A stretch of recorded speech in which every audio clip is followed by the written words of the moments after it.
You and Blake have been married for? Oh God, don't do this to me. 4 years. First, well, I was obsessed with this girl, Fiona Gorczynski. She used to take the bus the opposite way of my actual home, and I would get on the bus just to sit next to her. Wow. For 45 minutes the wrong way. I love it when you're young, it's so cute. When you're older, it's just stalking.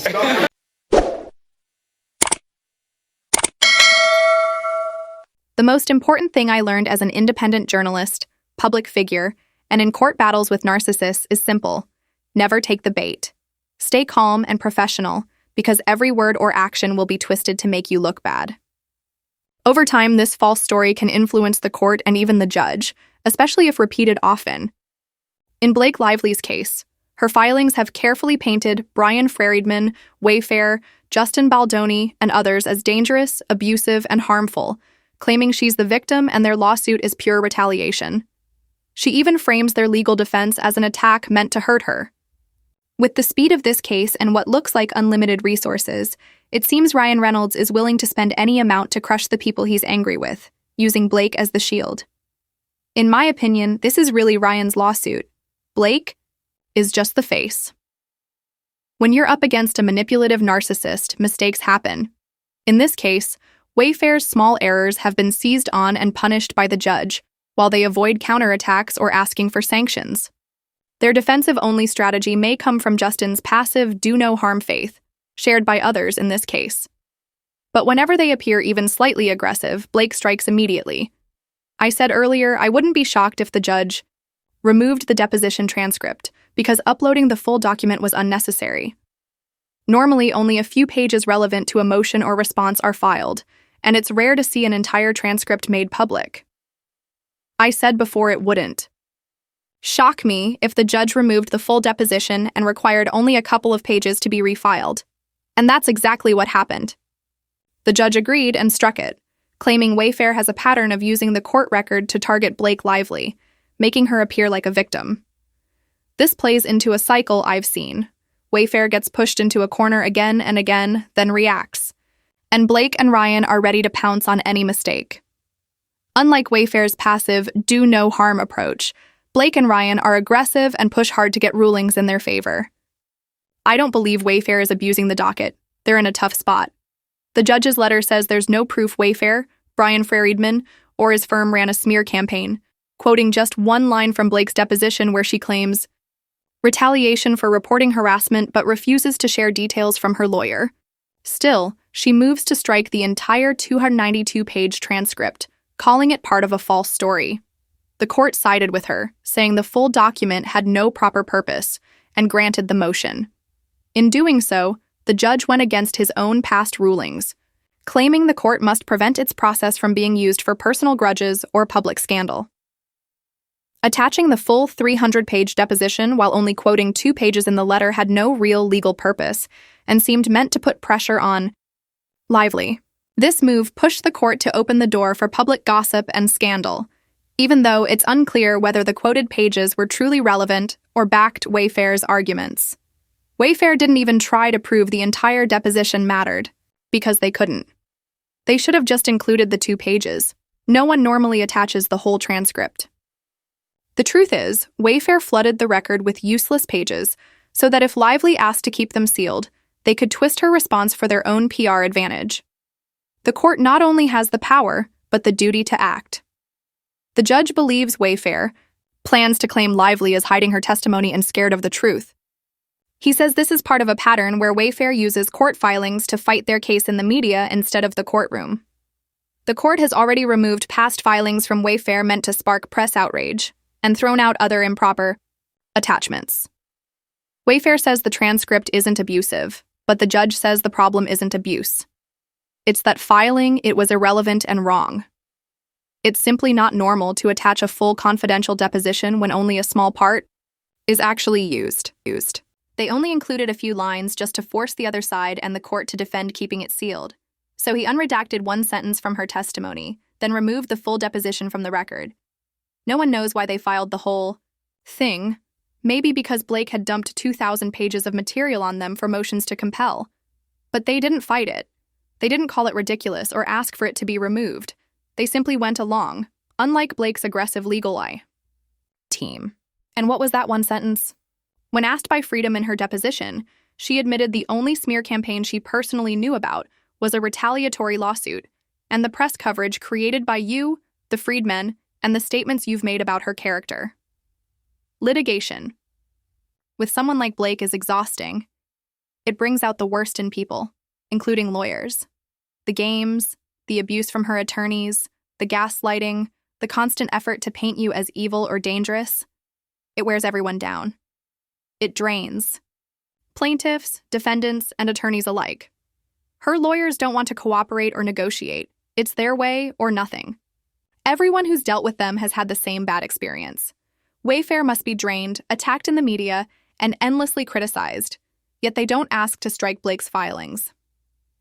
Even I was dragged into it this week when Perez Hilton posted a screenshot of my Instagram mentioning the withdrawn subpoena against me. I was upset. My social media comments about the subpoena being dropped weren't meant to be part of this case. He used my post to claim she was abusing the process and subpoenaing people without cause. And I get why he did it. But he gave no real context, just a screenshot. That let them say it was unverified, and that a subpoena doesn't always mean abuse. But it was verified, and my legal team believed she absolutely abused the process. If it was valid, she wouldn't have withdrawn it the day before we filed our motion to quash. This week, fatigue has hit hard. Some content creators who responded in court have been sharp with their words. Perez Hilton filed 4 documents, and many are angry with him. I think he's just stressed, facing people with endless money blaming him for everything. That's not fair. He hasn't done anything wrong. But his court response only made Blake look like a victim, helping her claim these people are unhinged or disrespectful. The judge even had to remind everyone to act properly in court, which turned more creators against Perez. And honestly, it's not my job to police him. Perez has always stood by me, defending me when Stephanie Jones and her lawyers tried to bully me. He has backed my reporting, shared that his sources matched mine, and acted as a strong ally. That's why I won't attack him or tell him how to live his life. I've learned that when I start criticizing others or replying to attacks, it always turns bad, making me look like I'm just striking back. So I stay out of such fights. But now I want to read the letter he filed in court on the 6th. He opened by greeting Judge Lyman like an old friend, even calling him sexy and smart, then aimed at Blake Lively's lawyer, Ezra Hudson, calling her disgraceful and publicity-seeking, and asking for sanctions. He refused to answer the Taist motion to compel unless given unredacted documents, saying Hudson twisted the truth and should face penalties. He reminded the court he had already filed in Nevada to block what he called an unfair subpoena against his protected work as a journalist. He also pointed out the case belonged in Las Vegas, where he lives and works. In that single filing, he insulted the attorney, mocked her motives, tied her to scammers, and accused her of lying. Language you simply cannot put before a court without it becoming your official response. Seeing photos of his kids filed on the court docket explains why his anger is boiling over. But you can't insult people or use that kind of language in a legal filing. Courts expect respect and professionalism, even when emotions run high. I knew he'd likely get in trouble for this. In one letter, he told the court he hadn't been served with Blake Lively's subpoena, promised to follow the protective order but refused to answer what he called the plantation-loving princesses' opposition, claiming the judge was biased and siding with her. He said the proper venue was Nevada, where he had already moved to quash the subpoena. Such remarks, calling Blake Subpoena Serena and mocking her, only help her image, making her look bullied. Then, on August 5th, he sent another letter mocking attorney Ezra Hudson, saying WTF and LOL, calling her work buffoonery, and insisting Nevada was the only proper venue. He admitted he hadn't read the motion, but looked forward to laughs from Blake Lively's reprehensible attorneys. I understand his stress. Their 20-page response attacked his credibility, used legal insults, and painted him in the worst light. Criminal contempt, the risk of jail for insulting a judge, is now on the table. Perez has said he'll calm down, but this new order applies to everyone and puts him in a tough spot. The judge's warning came after he used parody names for her, making it seem like he was doing this for Wayfair, something he strongly denies. In a recent video, he said he's only trying to show the court he has no connection to them, acting entirely on his own. If he had Brian Friedman, he believes none of these filings would have been made, or they would be done differently. The judge's order says no court filing can use disrespectful language toward any party, lawyer, or the court. That includes demeaning nicknames or claiming the court is biased, corrupt, or criminal. Written statements must use the same respectful tone as an open court. This doesn't stop anyone from fighting hard for their case or saying a ruling was wrong. But breaking this rule can bring contempt charges, and insulting a judge is the fastest way to land in jail.